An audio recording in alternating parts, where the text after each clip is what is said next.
एक आदमी कथा में बैठा था, नास्तिक था, उसका दोस्त उसको ले आया था बस। तो एक महात्मा जी नाम महिमा गा रहे थे, तो दोस्त ने आके कहा, महाराज जी ये भगवान भगवान में नहीं मानता बड़ा। महाराज जी ने कहा, बेटा तू एक संत के द्वार पर आया है, संत की एक बात मानेगा? उसने कहा, कुछ भी करवा लेना पर भक्ति वक्ति के बारे में मत बोलना। बोला, नहीं हम नहीं बोल रहे भक्ति वक्ति, एक काम तो कर सकता है, अभी इसी समय मेरे सामने एक बार राम बोल सकता है? बोला, अरे महाराज जब आपको कहा तो ये सब भगवान भगवान में मानते नहीं। अरे बेटा मेरी खुशी के लिए बोल दे एक बार, क्या किस जाएगा तेरा, मेरे खुशी के लिए एक बार राम बोल दे। तो महात्मा जी की खुशी के लिए उसने कह दिया। बोला ठीक है महात्मा जी, लो आपकी खुशी के लिए बोला राम। तो महात्मा जी खुश होके बोले, बस बन गया काम, तूने एक बार राम बोला इसी में काम बन गया तेरा। बोले इसमें क्या काम बन गया? बोले बेटा काम बस एक बात ध्यान रखना, दुनिया में कोई आ जाए और तुझसे ये कहे कि एक राम के नाम के बदले में तुझे जो चाहिए मांग ले, तो तू कुछ मत मांगना बल्कि उस पर ही डाल देना कि एक राम नाम के बदले जो मिलता वो दे दो। इतनी सी बात याद रख ले। बोले ठीक है महात्मा जी।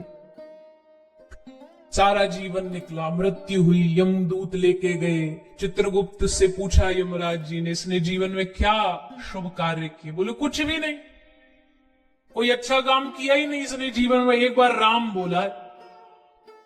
यमराज जी बोले बता, तूने एक बार राम बोला है, क्या चाहिए राम नाम के बदले? संत कृपा से वो बात याद आ गई। यमराज जी से हंस के बोला, यमराज जी आप ही दे दो, एक राम नाम का जो फल मिलता वो दे दो, एक राम नाम की जो कीमत हो वो दे दो। अब यमराज जी तो बेचारे अपना पोथी पत्रा घुमाए चारों तरफ कि हमने तो अपने सिलेबस में कभी पढ़ा ही नहीं ये एक राम नाम की कीमत क्या होती है, पर अगर इसको इसका फल नहीं दिया तो अन्याय कहा जाएगा, इसलिए पहले कीमत पता करो एक राम नाम की। कौन बताएगा? तो इंद्र के पास गए, इंद्र से पूछा राम नाम की कीमत। इंद्र बोला हमको क्या पता, हम तो सुख सुविधा में रहने वाले जीव, एक काम करो ब्रह्मा जी के पास चलो। तो ब्रह्मा जी के पास यमराज जी इंद्र जी उसको लेके गए, ब्रह्मा जी से पूछा, ब्रह्मा जी ने भी कहा कि हमें भी नहीं पता, एक काम करो जो राम नाम दिन रात लेता उसके पास चलो। भगवान शंकर महादेव के पास गए, प्रभु आप बताइए एक राम नाम का बल। भगवान शंकर बोले कि राम नाम लेने वाला कभी राम नाम की कीमत जानने की कोशिश नहीं करता, हमें कोई मतलब नहीं फल क्या मिलता ना मिलता है, हमें पता ही नहीं, हमने जाना ही नहीं कभी। तो एक काम करो जिसका नाम है उसी के पास चलो। तो राम जी के पास आए शंकर जी, ब्रह्मा जी, यमराज जी, और पूछा राम जी से क्या है राम नाम की एक कीमत? तो राम जी हंस के बोले कि जिसने जीवन में कभी कोई पुण्य नहीं किया उस आदमी का हाथ पकड़ के अगवानी करते करते ब्रह्मा शंकर मेरे दरवाजे पर ले आए, इससे बड़े राम नाम की कीमत क्या होगी? एक राम नाम लिया और देख मेरे सामने खड़ा है तू। ये राम नाम की शक्ति है, ये भगवान के नाम की शक्ति है। एक कथा आती है वृत्तासुर की, ये चरित्र बहुत प्यारा। वृत्तासुर जो है तो दैत्य, पर भगवान ने इसको छूट दी। छूट क्या दी? भगवान ने कहा वरम ब्रूहि, वर मांगो। तो वृत्तासुर ने बड़ी सुंदर बात मांगी है, अहमानुदासो भवितास्मि भूया। प्रभु मुझे आप नहीं चाहिए, मुझे आपका भक्त भी नहीं बनना, तो तुझे क्या बनना है? बोले प्रभु मुझे अपने दासों का दास बना दो, भक्तों का भक्त बना दो। इस दुनिया में नैया उसी की पार हुई है जिसने भक्तों की शरण ग्रहण करी। अपने आप के बल पर जोर लगा के जो भगवान को पाना चाहता ना वो नहीं पा सकता। इसके लिए आपको किसी संत महापुरुष की शरण ग्रहण करनी पड़ती है। किसी भक्त के चरण पकड़ लो, किसी भक्त की शरणागति ग्रहण कर लो, वो अपने आप पकड़ करके भगवान तक ले जाएगा। किसी सदगुरु की शरणागति ग्रहण कर लो। एक बहुत सुंदर दृष्टांत दिया किसी ने कि एक नई बहू जिसकी नई नई शादी हुई है, वो गई भगवान के दर्शन करने के लिए भगवान के मंदिर में। और जैसे भगवान के मंदिर में जाती है तो उसे भगवान का दर्शन नहीं हो रहा। क्यों नहीं हो रहा? क्योंकि उसके और भगवान के बीच में दो पर्दे हैं। एक पर्दा भगवान के आगे जो पुजारी जी लगाते हैं, और पुराने के समय में घूंघट की प्रथा थी, तो एक पर्दा उसकी आंखों के सामने साड़ी का पर्दा। तो दो पर्दे, भगवान का कैसे दर्शन हो?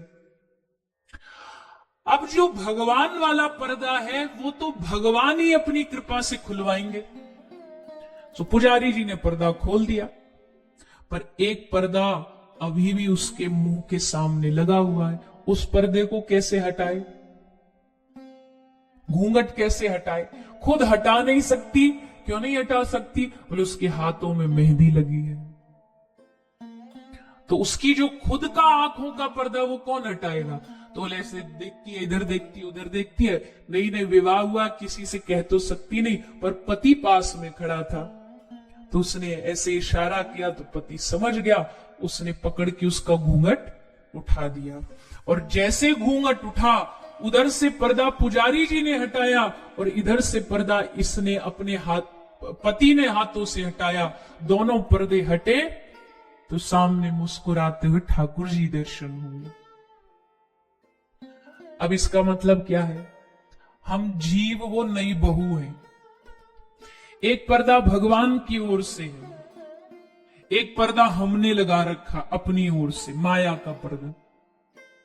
भगवान वाला जो पर्दा वो तो भगवान ही अपनी कृपा से हटाएंगे, और हमारी जो आंखों पर माया का पर्दा वो कौन हटाएगा? हम तो हटा नहीं सकते। क्यों? क्योंकि हमारे हाथों में आसक्ति की मेहंदी लगी है। तो हटाएगा कौन? इधर देखा, उधर देखा, तो सबसे नजदीक कौन दिखा जो हमारे पर्दे को हटा सकता है? कौन हटाएगा? गुरुर् ब्रह्मा गुरुर्विष्णु गुरुर्देव महेश्वर गुरुर साक्षात पर ब्रह्म तस्मै श्री गुरवे नमः। जब इधर उधर देखा कोई नजर नहीं आया तो भगवान का ही दूसरा धरती पर स्वरूप साक्षात सदगुरुदेव दिखाई दिए, और सदगुरु ने मुस्कुरा करके हमारी आंखों के पर्दे को हटाया तो सामने श्री ठाकुर जी का दर्शन हो गया। दोनों पर्दे हटे, भगवान का दर्शन हुआ। जीवन में ये दो पर्दे, एक गुरु हटाता है और एक भगवान हटाते हैं। सन्मुख होए जीव मोहि जबहि, जन्म कोटि अघनाश तबहि। भगवान हटाते तभी है। शर्त है भगवान की, एक बार मेरे द्वार पर आए तो सही, एक बार आकर के। अब देखो भगवान तो मुक्त तो तब कराएंगे ना जब कोई मुक्त होना चाहता हो। जिसने यही सोच लिया हो कि नहीं बंधन में ही मजा है, तो क्या मुक्त होगा? एक धोबी एक गधे को खच्चर पे कपड़ा लद के ले जाता था धोने के लिए, और जितनी देर कपड़ा धोता वो खच्चर को एक पेड़ से बांध देता, रस्सी से बांध देता। इतने कपड़ा धो के आता, फिर घोड़े पे लेके चल। एक दिन रस्सी लाना भूल गया, तो अब रस्सी लाना भूल गया, अब क्या करे, कैसे बांधू इसको? फिर धोबी के मन में आया, अरे आखिर है तो गधा, इसको बुद्धू बनाना कौन सी बड़ी बात है। उसने गधे को पकड़ा, पेड़ से खड़ा किया, और जैसे रोज रस्सी बांधता था ना, वैसे झूठ मूठ का इशारा किया, नाटक किया। हाथ में कुछ भी नहीं था, पर ऐसे हाथ से ऐसे बांधा, फिर ऐसे गांठ लगा दी और धोने चला गया कपड़े। सुबह से शाम तक कपड़े धो के जब वापस आया तो जहां गधे को बांध के गया था वहां से टस से मस नहीं हुआ गधा। क्यों नहीं हुआ? मैं तो बंधा हूं, मैं कैसे चला जाऊंगा? तो यही हालत हम सबकी है। गधे की हालत पे हंसी आ रही है ना, पर यही हालत हम सबकी है। जब भी कोई संत महापुरुष कहता है भाई भजन करो, भाई भजन, तो हम क्या कहते? अरे हम तो महाराज जी घर गृहस्थ में बंधे हैं। पर बाधा किसने? कौन बंधे हुए? बंधना कोई तुमसे कह के थोड़ी गया कि भैया तुमको ये बंधना पड़ेगा। बंधन मतलब तो मन का होता है। हमने स्वयं अपने मन से उसको बंधन बनाया है।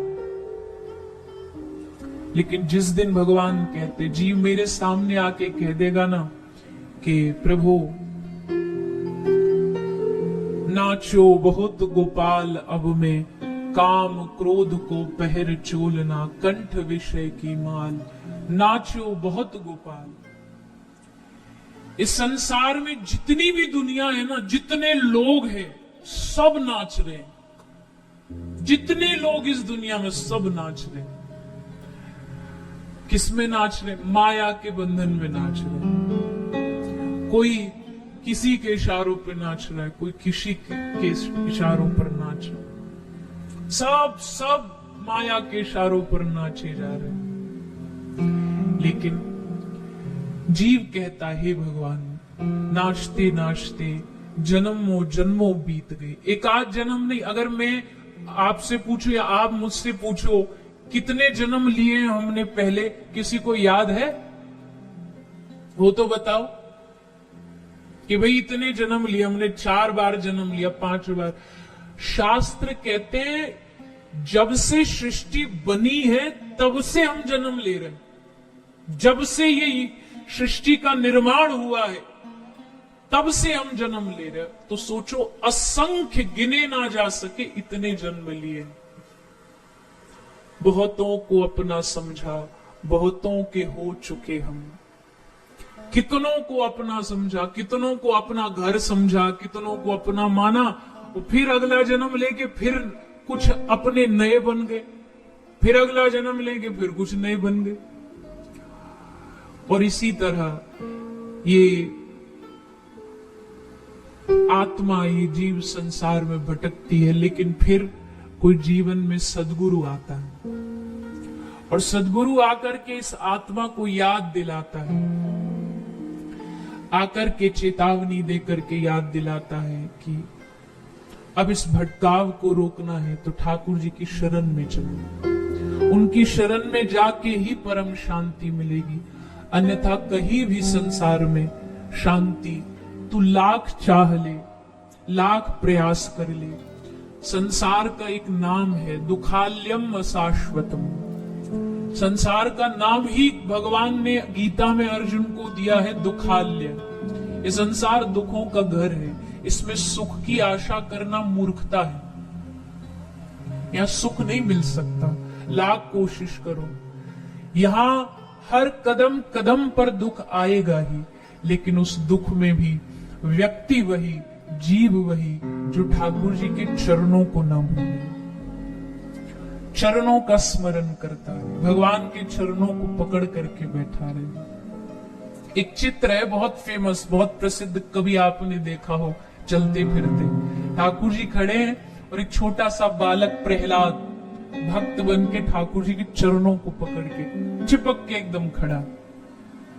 और जो इस प्रकार ठाकुर जी के चरणों को पकड़ के खड़ा हो जाए ना, तो ठाकुर जी कहते मैं उसको अपने आप से कभी दूर नहीं करता। जिसको ठाकुर जी के चरणों की भक्ति मिल गई। श्री हनुमंत लाल जी जब लंका विजय प्राप्त करके वापस आए तो श्री रामचंद्र प्रभु ने बड़ी उदासी से हनुमान को कहा, हनुमान मैंने तेरे साथ बहुत अन्याय किया। हनुमंत लाल जी ने पूछा, मेरे साथ अन्याय? कैसा अन्याय? प्रभु ने कहा कि तू मेरा परम सेवक है, तूने हर कदम पर मेरी सेवा की और इसके बदले में तुझे कुछ दे न पाया। मैंने बार बार सोचा, मैंने सोचा जब किष्किंधा जीता तो किष्किंधा अपने हनुमान को दे दूंगा, पर बीच में सुग्रीव आ गया, उसको देना पड़ गया। फिर मैंने लंका जीती, मैंने सोचा अब ये लंका हनुमान को दे दूंगा, पर बीच में विभीषण आ गया। फिर मैंने अयोध्या जीती, मैंने सोचा अयोध्या अपने हनुमान को दे दूंगा, पर बीच में मैं खुद आ गया। यानी 3 पद में तुझे देना चाहता था हनुमान, पर तीनों बार चूक गया। तो श्री हनुमंत लाल ने हाथ जोड़ करके प्रभु से कहा, प्रभु अच्छा रहा आपने नहीं दिए, मैं थोड़ा लालची हूं, 3 पद से मेरा काम नहीं चलेगा, मुझे 4 पद चाहिए। 4 पद? बोल बेटा कौन से चाहिए तुझे? अभी कहेगा तो गद्दी से उतर जाऊंगा, ये पद तुझे दे दूंगा। श्री हनुमंत लाल जी ने हंसते हुए कहा, प्रभु मुझे किष्किंधा का पद नहीं, मुझे लंका का पद नहीं, मुझे 3 नहीं 4 पद चाहिए। 2 चरण पद आपके और 2 चरण पद मेरी माता जानकी के। ये 4 चरण पद मिल गए तो दुनिया के सब पद मिल गए। ये चरण पद दे दीजिए। गोसाई तुलसीदास जी कहते, हेतु रहित अनुराग राम पद, बढ़े अनुदिन अधिकाई। भगवान कुछ देना चाहते हो तो अपने चरणों का अनुराग दे दो, चरणों की भक्ति दे दो।